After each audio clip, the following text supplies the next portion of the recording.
Assalamualaikum warahmatullahi wabarakatuh. Nama saya Muhammad Ifat Syami Muhammad Syukri daripada grup 3 yang bertajuk LGBT merosakkan kesejahteraan rakyat di Malaysia. Pada masa kini kita dapat tahu bahawasanya LGBT ini sangat meluas dalam dunia, malah dalam Malaysia pun tetap meluas juga. Dalam Malaysia juga banyak yang maknya, contohnya lah maknya dan lelaki sesama jenis, perempuan sesama jenis dan sebagainya lah. LGBT ni juga bukan sekadar lesbian, bukan sekadar gay, malah dia bisexual dan transgender. LGBT ini adalah dilarang dalam Islam kerana ia adalah sifat yang songsang, iaitu berlawanan daripada fitrahnya sendiri. Jadi hari ini kita akan membincangkan tentang objektif yang penting untuk kita pelajari bersama. Objektif yang pertama adalah kita akan membincangkan tentang faktor, dan objektif yang kedua akan membincangkan tentang kesan, dan yang ketiga akan membincangkan tentang langkah-langkah. Dalam pada itu, kami telah menyoal selidik sebanyak 40 orang responden untuk membuktikan bahawasanya LGBT ini adalah perkara yang buruk. Kami telah menyasarkan kepada mahasiswa Fakulti Kontemporari Islam yang berumur 19 tahun ke atas untuk kita dapat melihat bahawasanya LGBT ini sangatlah buruk kepada masyarakat sekeliling. Kami telah membuat satu soal selidik dan kami telah membuat satu gambar rajah yang anda boleh lihat untuk anda tahu bahawasanya LGBT ini adalah perkara yang buruk. Okay, pada hari ini saya tidak bersorangan kerana saya ditemani oleh sahabat-sahabat saya yang akan menjadi panel pada kita hari ini. Okey, jadi panel yang pertama, bolehkah anda menceritakan tentang faktor-faktor yang menjadi penyumbang kepada LGBT? Okay, so Assalamualaikum. Saya akan menjelaskan tentang faktor yang menyebabkan pertambahan golongan LGBT di Malaysia. So, faktor yang pertama adalah kurangnya penghayatan agama.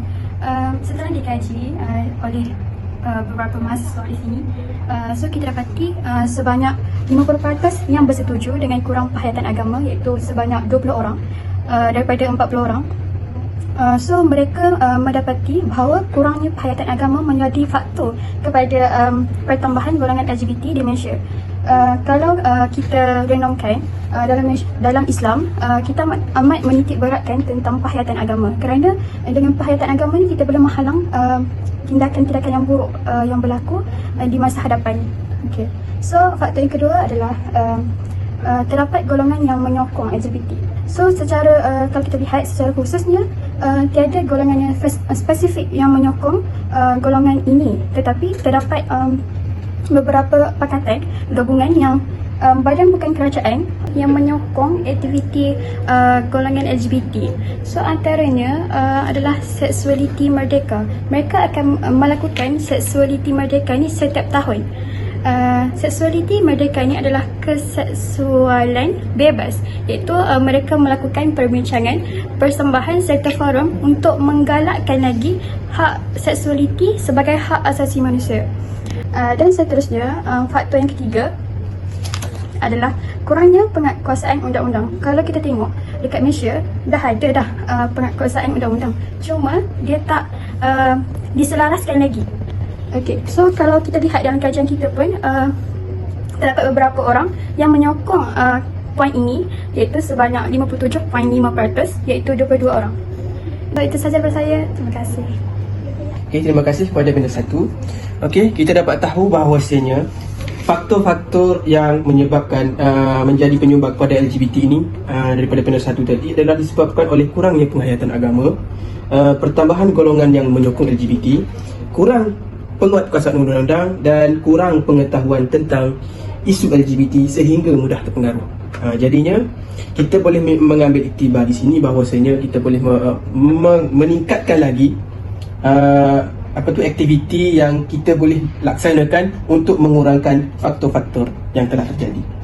Okey, untuk yang kedua iaitu kesan-kesan, kita akan serahkan kepada panel yang kedua. Okey, silakan saudari. Kali ini saya ingin menerangkan tentang dua kesan yang berlaku jika kes LGBT ini berleluasa dalam kalangan masyarakat di negara Malaysia. Kesan yang pertama ialah LGBT mampu merosakkan institusi kekeluargaan dalam kalangan masyarakat. Berdasarkan kajian yang diperolehi, sebanyak 70% daripada responden bersetuju dengan kenyataan bahawa LGBT mampu merosakkan institusi kekeluargaan. Golongan LGBT adalah golongan yang terdedah kepada jangkitan HIV sebanyak 18 kali ganda. Kesan daripada LGBT ialah dapat meningkatkan jangkitan HIV dalam kalangan golongan mereka tersendiri. Jadi sebagai rakyat Malaysia, sudah semestinya kita bimbang dengan keadaan berikut. Hal ini kerana jika negara kita tersenarai di antara negara-negara yang mempunyai kadar jangkitan HIV yang tinggi, sudah pasti negara kita menerima kesan buruk. Misalnya, negara kita tidak lagi menjadi pusat perhatian oleh masyarakat negara luar, sekaligus boleh menjatuhkan ekonomi negara kita.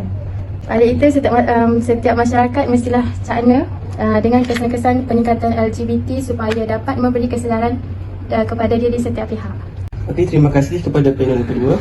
Jadi kita dapat tahu yang kesan-kesannya amatlah buruk, iaitu akan merosakkan institusi keluarga dan akan mencemarkan imej negara. Saya amat bersetuju tentang idea saudari tadi yang mengatakan bahawa merosakkan institusi keluarga itu banyak dalam masyarakat sekarang. Kita dapat tahu bahawasanya kes-kes penceraian sudah semakin hari semakin meningkat.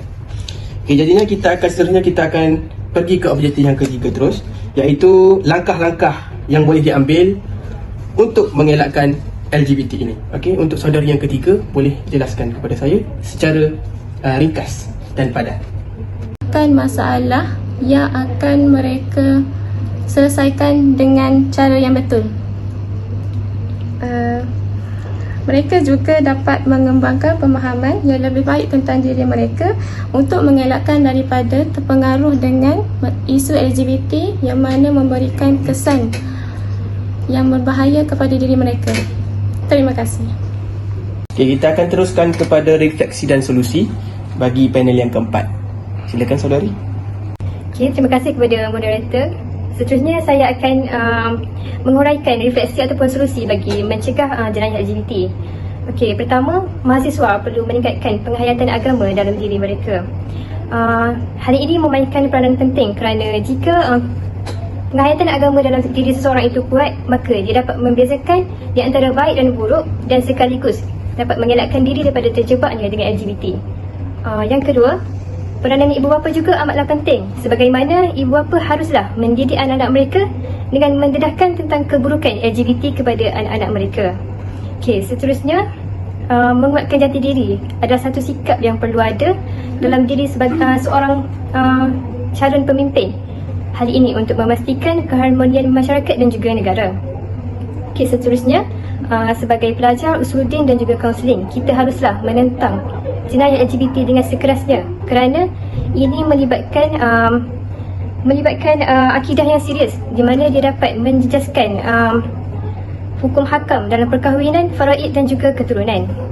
Okey, akhir sekali, kaunseling juga dapat membantu individu yang terlibat untuk memahami identiti dan juga sensitiviti dalam agama dan budaya dengan menjelaskan tentang penolakan agama terhadap LGBT.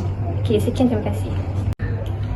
Terima kasih kepada panel yang keempat kerana telah memberikan refleksi dan solusi dalam kita punya pembincangan pada malam ini.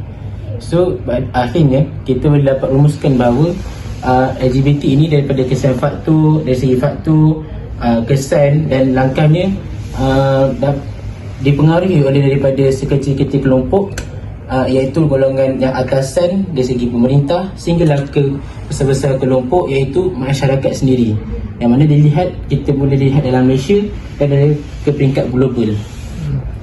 So akhir sekali saya ingin berterima kasih kepada panel-panel kita yang sanggup meluangkan masa mereka untuk memberikan kerjasama dalam memberikan penerangan dan perkongsian kita tentang LGBT ini. Sekian, wabillahi taufiq wal hidayah. Wassalamualaikum warahmatullahi wabarakatuh.